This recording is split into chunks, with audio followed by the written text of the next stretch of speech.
This is our third and final part to the bathtub that was cast in place. First thing we're going to do is seal it. Before the concrete can be sealed, it's very important that it's dry. If you have a moisture tester, that's the best way to test. If not, a piece of paper laid there for an hour will absorb any moisture, so if it's damp, then it needs to wait another day. We're going to be spraying this sealer on, the Rocktop CT sealer. So the first step is to wipe all of the concrete down with acetone.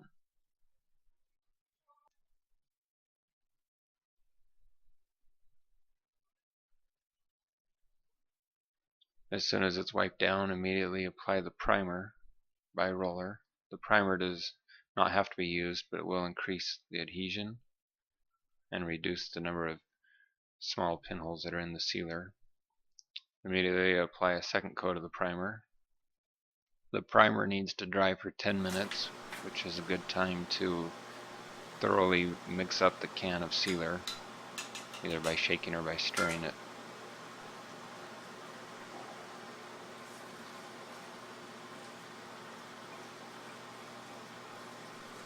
A filter should always be used to filter out the sealer before spraying it. It's a good idea even when rolling on sealer to use the filter, but it needs to be used when spraying so it doesn't possibly clog up the sprayer or whatever contaminant is in the sealer, if any is present, doesn't appear in your finished coat.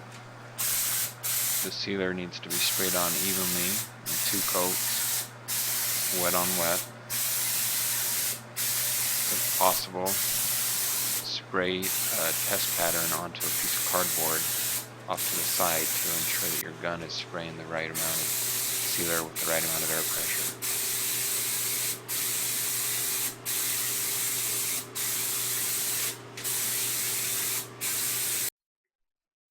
For this tub, the spigot that we had was not big enough to reach out over the tub, and so a small little water diverter needed to be built. In this diverter, the sealer was rolled on, so use of a roller and a brush is also an option. It's not quite as smooth as the sprayed application. Once the tub is dried for 72 hours, we're able to get in and put in the drain flange using plumber's putty to make a gasket. The drain then just screws in with Teflon tape around the threads. If you don't have a specialized tool made for screwing this down, a pair of pliers will work. Once it's clamped down tight enough, it will start to squeeze that plumber's putty out around the edges, which is a good sign, and that excess can then be cleaned up.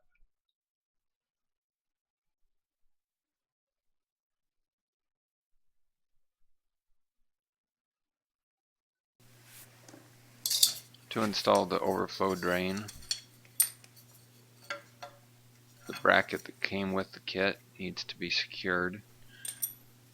We're going to use a masonry bit on a hammer drill and then epoxy, some 5-minute epoxy to put in the screws.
Once the holes are done, they need to be cleaned out by either using an air compressor or using the drill bit to pull the material out while blowing in.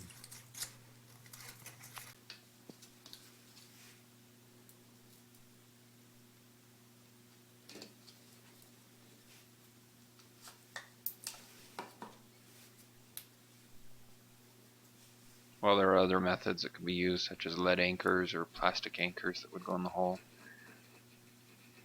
Epoxy bonds very well to concrete and is usually an easier solution to put in.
The original plan for this tub was to make it match this countertop with gray concrete and white slurry.